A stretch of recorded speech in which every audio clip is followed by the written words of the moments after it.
Pembangunan gedung pemerintahan di Ibu Kota Nusantara atau IKN Nusantara di Kalimantan Timur sudah dimulai. Istana Presiden dan Gedung Sekretariat Presiden akan mulai konstruksi setelah diteken kontraknya pekan lalu.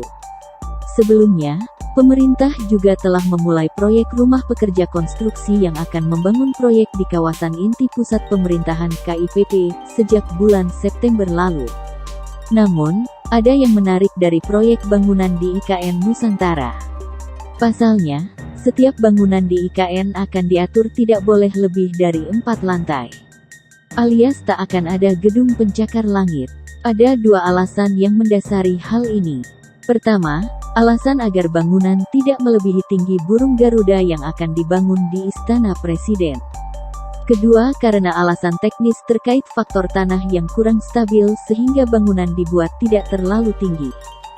Standarisasi tinggi bangunan ini rencananya juga akan diberlakukan kepada bangunan di kawasan IKN yang akan dibangun swasta ke depan. Dilansir dari Kontan, Rozali Indra Saputra, Kepala Balai Prasaran Pemukiman Wilayah Kalimantan Timur Kementerian Pekerjaan Umum dan Perumahan Rakyat (PUPR) mengatakan, pemerintah akan membuat peraturan Menteri PUPR soal pedoman pembangunan gedung atau bangunan di IKN ini. Ia mengatakan pemerintah saat ini memang akan terus mendalami soal kekuatan tanah dan daya tahan tanah ini terkait membuat bangunan yang lebih tinggi.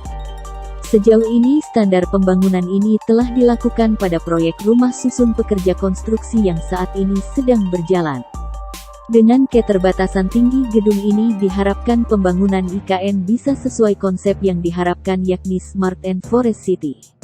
Sebelumnya, pemerintah mulai menyusun rencana pengembangan infrastruktur bagi penduduk di Ibu Kota Nusantara. Kepala Otorita IKN Bambang Susantono memastikan bahwa pembangunan IKN tetap akan mengusung kota rimba yang mengedepankan konsep ramah lingkungan.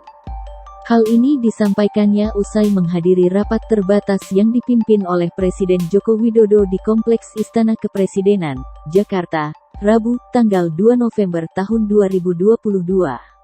Lebih lanjut Bambang menjelaskan, untuk pengembangan infrastruktur berupa hunian di IKN tidak hanya diperuntukkan bagi aparatur sipil negara ASN, atau TNI Polri, tetapi juga bagi elemen masyarakat lainnya.